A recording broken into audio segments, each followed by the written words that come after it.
struck the island nation earlier this week. Search and rescue efforts are continuing in the worst hit areas. A clearer picture of the devastation is emerging. The town of Black River in particular on the island's southwest coast was one of the worst hit areas. The satellite image we're showing you now is from February earlier this year, and you can see the local market and next to it the fire station. Well, this is what Melissa did to those areas. Elsewhere in the Caribbean, at least 25 people have died in the island nation of Haiti. Our news reporter Nick Davis is in Kingston, Jamaica for us now.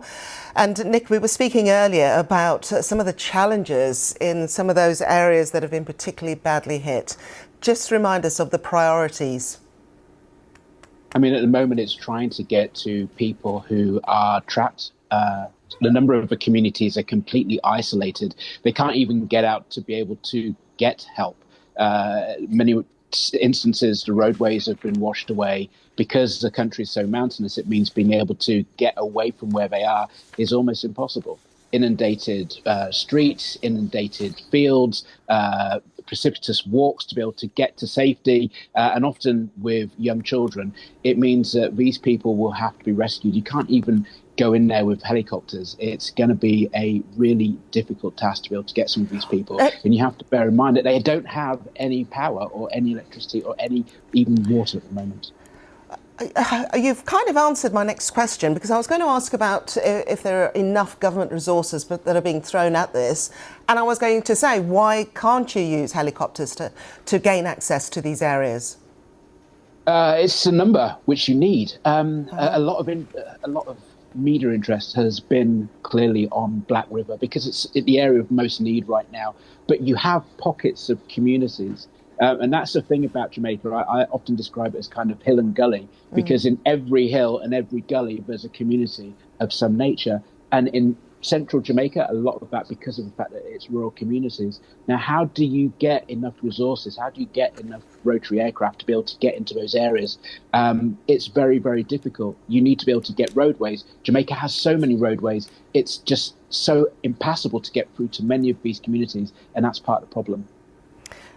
Is there a feeling yet, Nick, that the government could be doing more, or are Jamaicans very patient with this period following Melissa?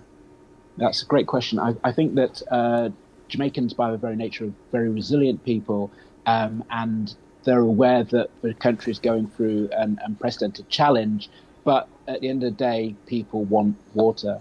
I was in Falmouth on the north coast, and people in the hospital, orderlies, were having to clear the actual hospital from debris.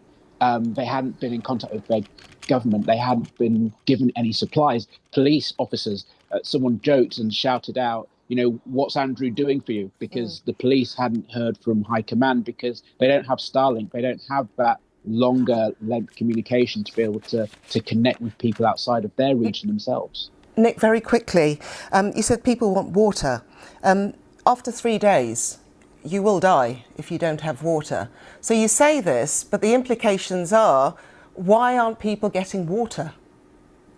People are doing what they can in some of these communities. People did stock up, but sometimes they're taking matters into their own hands and finding water where they can. If it's in a partially destroyed house, they'll do it.